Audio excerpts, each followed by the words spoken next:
नमस्कार दोस्तों, मैं सोमपाल अपने चैनल मिस्टर सोमपाल मैथमेटिकल पर आपका स्वागत करता हूं। आज हम लोग कंपटीशन की क्लास लेंगे मैथ की, जो इसमें क्या होगा, हमारा संख्या पद्धति के बारे में विस्तार से समझेंगे। संख्या पद्धति में कौन कौन सी संख्याएं आती हैं वो सभी हम समझेंगे, ठीक है, और उनको कैसे पहचानते हैं। सबसे पहले देखते हैं हम वास्तविक संख्याएं क्या होती हैं। तो वास्तविक संख्याएं ऐसे कह सकते हैं कि दुनिया में जितनी भी संख्याएं हैं वो सभी कैसी हैं, वास्तविक संख्याएं होती हैं, ठीक है। दुनिया में जितनी भी संख्याएं कैसी हैं, वास्तविक संख्या है। बस किसे छोड़ के, यदि रूट में कोई भी संख्या माइनस में नहीं आनी चाहिए। रूट में कोई भी संख्या माइनस में नहीं आए तो वो क्या कहलाएगी, वास्तविक संख्या कहलाएगी, ठीक है। यदि रूट में कोई भी कैसी संख्या नहीं आए, रूट में माइनस की संख्या नहीं आती है तो वो संख्या कैसे होती है, वास्तविक संख्या होती है, ठीक है। और जब रूट में ये माइनस में संख्या आ जाती है तो वो कौन सी संख्या कहलाती है, काल्पनिक संख्या कहलाती है। कौन सी कहलाती है, काल्पनिक संख्या। जैसे रूट में यदि कोई भी संख्या ले ली हमने माइनस में, माइनस के रूट 2 ले लिया तो ये भी कौन सी संख्या है, काल्पनिक संख्या है, ठीक है। ऐसे ही मान लिया रूट में 3 ले लिया तो ये भी क्या संख्या है, काल्पनिक। अब समझते हैं परिमेय संख्या। तो परिमेय संख्या क्या होती है, ऐसी संख्या जो P/Q के रूप में लिख लें। इसको लिख लें P/Q के रूप में लिख लें। और दूसरी चीज, P और Q क्या होने चाहिए, पूर्णांक होने चाहिए। P और Q क्या होने चाहिए, पूर्णांक होने चाहिए। P/Q के रूप में लें, P और Q पूर्णांक होने चाहिए, but Q does not equal to 0 होना चाहिए। मतलब Q 0 के बराबर नहीं हो। और कोई भी संख्या हो वो सब कैसी होंगी, जैसे मान लो 1 था तो 1 के बटे में 1 मान लो, ये भी परिमेय संख्या है। 2 बट था, 2 के बटे में 1 मान लो, यही परिमेय संख्या है। या 2/3 मान लो, ये भी परिमेय संख्या है, ठीक है। तो सभी कैसी है, परिमेय संख्या है। अब परिमेय संख्याओं को दो भागों में विभाजित किया गया है कि दशांश दशमलव और आवर्त दशमलव भी क्या होती हैं, वो भी परिमेय संख्या होती है। तो शांत दशमलव का मतलब क्या हुआ, मान लो कोई संख्या ली हमने 5 6 7, हमने इसके यहाँ पे पॉइंट लगा दिया, ठीक है। तो इसके 3 डिजिट तो है पॉइंट के बाद, तो ये कैसी कहलाएगी, शांत दशमलव। कैसी कहलाएगी, शांत दशमलव कहलाएगी, ठीक। अब उसके बाद आता है कि आवर्त दशमलव। तो आवर्त दशमलव का मतलब हो गया कि जो बार बार रिपीट होती है संख्या वो आवर्त दशमलव में आएंगी। जैसे हमने कह दिया कि आवर्त दशमलव का मतलब ये 8 7 6 6 6 6 6, तो ये हमारा क्या है, इसको हम लिखेंगे कैसे, तो लिख सकते हैं 8 6 7 और यहाँ पे 0.6 पे बार। तो ये कैसी हो गई, आवर्त दशमलव संख्या होगी। अब आवर्त दशमलव दो प्रकार की होती हैं। कितने प्रकार की, दो प्रकार की, सरल और शुद्ध आवर्त। सरल शुद्ध आवर्त या मिश्रित आवर्त। तो सरल शुद्ध आवर्त क्या होता है कि मान लो कोई भी संख्या 0.77777 कितनी बार दे रखा, अनंत तक, तो ये शांत वो है, सरल है, शुद्ध है। सरल है क्योंकि एक ही बार रिपीट हुआ, एक ही डिजिट रिपीट हुआ, तो इसलिए इसको ले सकते हैं 0.7 पर बार। अब इसको परिमेय संख्या के रूप में विभाजित करना है। तो परिमेय संख्या रूप का मतलब हो गया बार है, जिस पे जितने बार बार है उतने बार 9 लिख लो, ठीक, अपॉन में, और ऊपर जो 7 है 7 लो, 7/9 हो जाएगा। इसी प्रकार देखते हैं मिश्रित आवर्त क्या होता है। तो मिश्रित आवर्त जो होता है हमारा, उसमें क्या होता है कि ऐसे कोई संख्या ली हमने 6 1 7, ठीक, पॉइंट लगा हुआ है यहाँ पे। अब 1 7 1 7 1 7 ये रिपीट होता जा रहा है, तो इसको लिखना है हमें कैसे, तो लिख सकते हैं इसको 0.61, ठीक है। अब 1 7 रिपीट हुआ तो 1 7 पे क्या लगाएंगे हम, बार लगा देंगे, ठीक है। और बाकी हमारा क्या रह जाएगा, ये 6 1 7, क्लियर। अब इसको लिखना है हमें अपॉन के रूप में, तो 6 1 7 तो ऐसे ही लिखेंगे पूरा।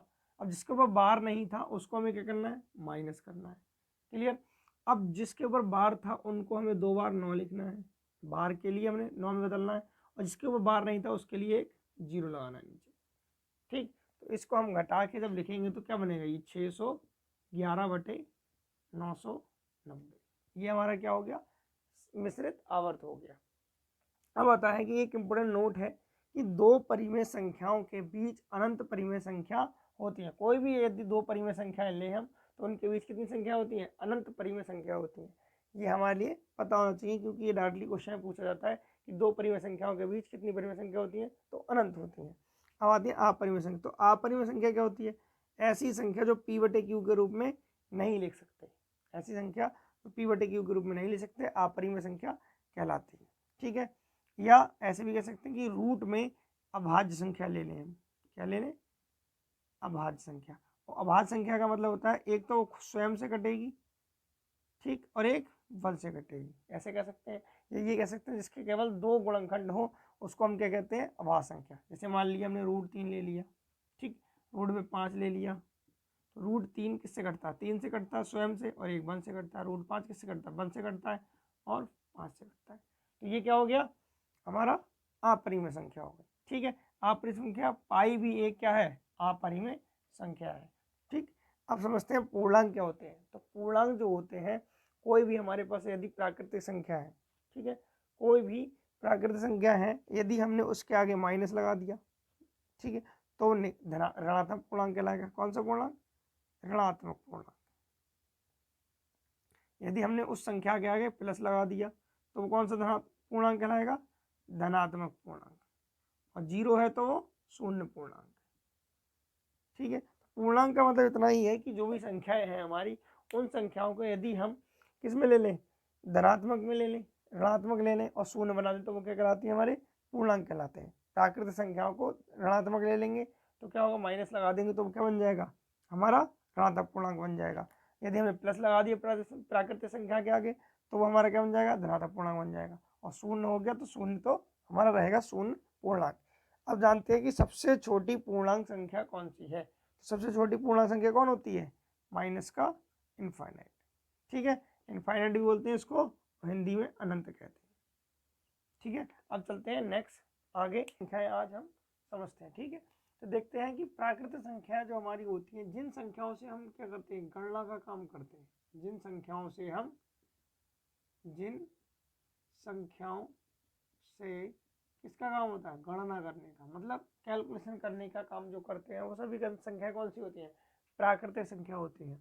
अब आता है कि पूर्ण संख्या कौन सी होती है। जैसे मान लो गणना करने किससे, 1 2 3 4, ये सभी संख्या क्या है, प्राकृतिक संख्या है। उसका देखते हैं, अब आते हैं पूर्ण संख्या। तो पूर्ण से मतलब ही क्या है, पूरा। ठीक है, तो पूरा होने के लिए इसकी क्या चीज की कमी रहेगी, 0 नहीं है इसमें, क्या नहीं है, 0। तो यहाँ यदि हमने प्राकृतिक संख्याओं में क्या जोड़ दिया, 0 और लगा दिया, 0 को इंक्लूड कर दें तो वो क्या कहलाता है, हमारा पूर्ण संख्या कहलाती है। ठीक है, अब समझते हैं कि सबसे छोटी पूर्ण संख्या कौन सी होती है, बताइए। तो सबसे छोटी पूर्ण संख्या जो होती है वो हमारी 0 होती है। ठीक है, कौन सी होती है, 0 होती है। अब आते हैं सम संख्याएं। सम संख्याएं क्या होती है, बिल्कुल इजी है कि ऐसी संख्याएं जो किससे कट जाए, 2 से कट जाए। कैसी संख्या, ऐसी संख्या जो 2 से पूर्णता विभाजित हो जाए, 2 से पूर्णता विभाजित हो जाती है, उसको क्या कहलाती है, वो संख्या क्या कहलाती है, सम संख्या कहलाती है। ऐसी संख्या जो 2 से पूर्णता विभाजित हो जाती है, सम संख्या कहलाती है। ठीक है, विषम संख्या क्या होती है, इसे लिख सकते हैं, इसको भी एग्जाम्पल की तरह, 2 है, 4 6 8 10 ऐसे चलते जाएंगे। तो ये कौन सी संख्या है, सम संख्या है। ठीक है, अब आता है विषम संख्या क्या होती है, जो संख्या 2 से नहीं कटे। क्या, इसको लिख दो, 2 से नहीं कटे। 2 से नहीं कटती है वो क्या कहलाती है, विषम संख्या। तो 1 3 5 7 9 11 ये ऐसे ही चलती रहेंगी, तो ये क्या कहलाएंगी, हमारी विषम संख्या कहलाएंगी। ठीक, अब आता है अभाज्य संख्या। तो अभाज्य संख्या क्या होती है, अभाज्य संख्या ऐसी संख्या जिसके केवल 2 गुणनखंड हो। कितने गुणनखंड, 2 गुणनखंड हो। कितने हो, 2 गुणनखंड हो, उसको क्या कहते हैं हम, अभाज्य संख्या कहते हैं। अब 2 गुणनखंड कौन कौन से होते हैं, यदि कोई पूछने लगता है कौन कौन से गुणनखंड कैसे, तो इसका मतलब है कि एक तो वो स्वयं होगी, स्वयं का मतलब खुद, और एक क्या होगा, एक होगा। एक का मतलब एक से कटेगी। जैसे एग्जांपल ले लेते हैं, मान लो हमारे पास 7 लिया हमने, ये देखना है कि ये कौन सी संख्या अभाज्य संख्या है या नहीं है, मतलब अभाज्य को बोलते हैं प्राइम नंबर। प्राइम नंबर है या नहीं, तो इसको क्या करना है हमें, देखो 7 के गुणनखंड किससे कटता है, 7 तो 7 से ही कटेगा और 1 से कटेगा। तो कितने गुणनखंड है इसके, 2, 1 7 है और 1 1 है। तो 2 गुणनखंड है, किससे कट रहा है, 7 से कट रहा है और 1 से कट रहा है। तो ये क्या है, अभाज्य संख्या है। ठीक, अब समझते हैं कुछ पॉइंट हैं जो कि बहुत इंपॉर्टेंट है, उसको समझ लेते हैं कि सबसे छोटी अभाज्य संख्या कौन सी है। सबसे छोटी अभाज्य संख्या कौन सी है, 2 है। ये बहुत बार आ चुका है पेपर में। ठीक है, कि सबसे छोटी अभाज्य संख्या कौन सी है, 2 है। 2 एकमात्र सम अभाज्य संख्या है, ये बहुत इंपॉर्टेंट है ये भी, कि 2 कैसी संख्या, एकमात्र कैसी है, सम भी है और अभाज्य भी है, सम भी है और अभाज्य भी है। अब आता है कि 1 से 50 तक में 15 अभाज्य संख्याएं होती हैं। तो पेपर में पूछा था कि 1 से लेके 50 तक की संख्या जो होती है उनमें कितनी अभाज्य संख्याएं होती हैं, तो बताएं कितनी होती हैं, 15 अभाज्य संख्या होती है। ठीक है, अब आता है 1 से लेके 100 तक में कितनी अभाज्य संख्या होती है, तो उसमें कितनी होती है 25 अभाज्य संख्या होती है। ठीक, इतना क्लियर हुआ। अब उसके बाद समझते हैं कि भाज्य संख्या क्या होती है। तो भाज्य का सीधा सीधा इसमें क्या था कि 2 गुणनखंड हो, केवल कितने गुणनखंड 2, लेकिन इसमें कितने होंगे 2 से अधिक होंगे, तो कौन सी संख्या होगी भाज्य संख्या होगी। कौन सी 2 से अधिक गुणनखंड हो गए यदि किसी भी संख्या के, तो वो क्या कहलाती है भाज्य संख्या कहलाती है। जैसे हम उदाहरण ले लेते हैं, जैसे मान लिया हमने 4 लिया, 4 को हम किससे काट सकते हैं, 1 से तो कटेगा ही, 2 से भी कटेगा और 4 से भी कटेगा। ठीक, 1 2 3, तो कितने गुणनखंड है इसके 3 गुणनखंड है, 3 गुणनखंड है। तो ये क्या हो गई 3 गुणनखंड, तो ये कौन संख्या है भाज्य संख्या है। अब समझते हैं कि सह अभाज्य संख्या क्या होती है। तो सह अभाज्य संख्या वो होती है जिसका कह सकते हैं HCF, ऐसी दो संख्या जिसका HCF कितना आ जाए 1 आ जाए, जिसका HCF 1 आ जाता है तो वो संख्या कैसी होती है सह अभाज्य संख्या कहलाती है। और इनको एक प्रकार से और समझ सकते हैं कि क्रमागत जितनी भी संख्या होंगी, क्रमागत दो संख्या वो कौन सी होती हैं सह अभाज्य होती हैं। जैसे मान लिया हमने 6 के बाद 7 लिया, तो इन दोनों का HCF निकाले हम, कितना आएगा HCF का मतलब मासा, HCF या मासा बोल सकते हैं। ठीक है, तो HCF निकालें 6 और 7 को, कितना आता है 1 आता है, कितना आता है 1।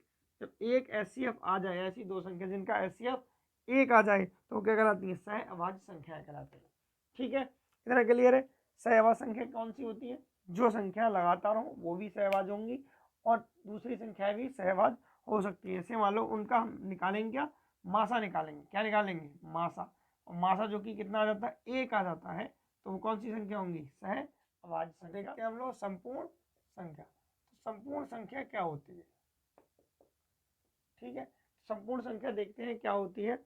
कि संपूर्ण संख्या का मतलब ये हुआ कि यदि हमने कोई संख्या ली, यदि हमने कोई भी संख्या ली, उस संख्या के हमने गुणनखंड किए, ठीक है, और गुणनखंड वो वाले गुणनखंड छोड़ दिया जो वो संख्या थी, तो उन गुणनखंड को हम जोड़ें तो वो ही संख्या हमारी आ जाती है वापस, तो वो क्या कहलाती है संपूर्ण संख्या कहलाती है। जैसे हमने कोई एग्जाम्पल ले लेते हैं एक,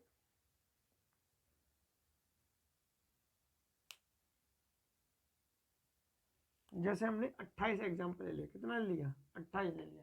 अब 28 के गुणनखंड करेंगे, 28 1 से भी कटता है, 2 से कटता है, 3 से नहीं कटेगा, 4 से कटता है, 5 से नहीं कटता है, 6 से नहीं कटता है, ठीक है, 7 से कटता है, 8 से कटता है क्या नहीं कटता है, 9 से नहीं कटेगा, 10 से नहीं कटेगा, 11 से नहीं, 12 से नहीं, 13 से नहीं, 14 से कटता है, ठीक है, फिर 28 से कटेगा। अब मैंने कहा था कि यदि कोई संख्या ली हमने और देखना संपूर्ण संख्या है या नहीं है, तो क्या करेंगे हम देखेंगे कि इस 28 का एक गुणनखंड है, 2 भी है, 4 भी है, 7 भी है और 14 भी और एक 28 भी। तो मैंने वो कहा था कि जो संख्या खुद ब खुद संख्या है उसको हम क्या कर देंगे छोड़ देंगे, वो संख्या को छोड़ देंगे और बाकी सबको हम क्या कर लेंगे जोड़ लेंगे। ठीक है, जोड़ने के बाद कितना मिलेगा हमें 28 ही मिलेगा। तो ये कौन संख्या होती है संपूर्ण संख्या कहलाती है। ठीक है, इसमें हमने क्या सीख लिया पूरा, हमने इसका सीख लिया कि पूरी संख्या पद्धति जो जो संख्या थी उनके बारे में हम समझ चुके हैं, जो कंपटीशन में आती है मोस्टली ज़्यादातर पूछी जाती है वो संख्या थी। अब एक चीज़ बताना भूल गया मैं आपको कि जो अभाज्य संख्याएं होती हैं हमारी, उनको पहचाने कैसे। अब इतने बड़े गुणनखंड करेंगे, कितने कितने फैक्टर करेंगे, तब अब कोई बड़ी संख्या आ जाए, मान लो जैसे 173 आ गई, तो बड़ी संख्या है, ठीक है, उसको हमें चेक करना है ये अभाज्य है या भाज्य है। तो हम क्या करेंगे इस संख्या के आसपास का क्या करेंगे वर्ग लेंगे पहले। तो ये किसके पास का वर्ग है, ये 169 के पास का है और 196। तो 169 किसका होता है 13 का होता है और ये 14 का होता है। तो हमेशा क्या लेना है उस संख्या से बड़ा वाला वर्ग हमें लेना है। जैसे मान लिया हमने लिया 173 था, तो इसका वर्ग किसके बराबर है 14 के वर्ग के बराबर है। क्लियर, ये किसके बराबर है 14 के वर्ग के बराबर है।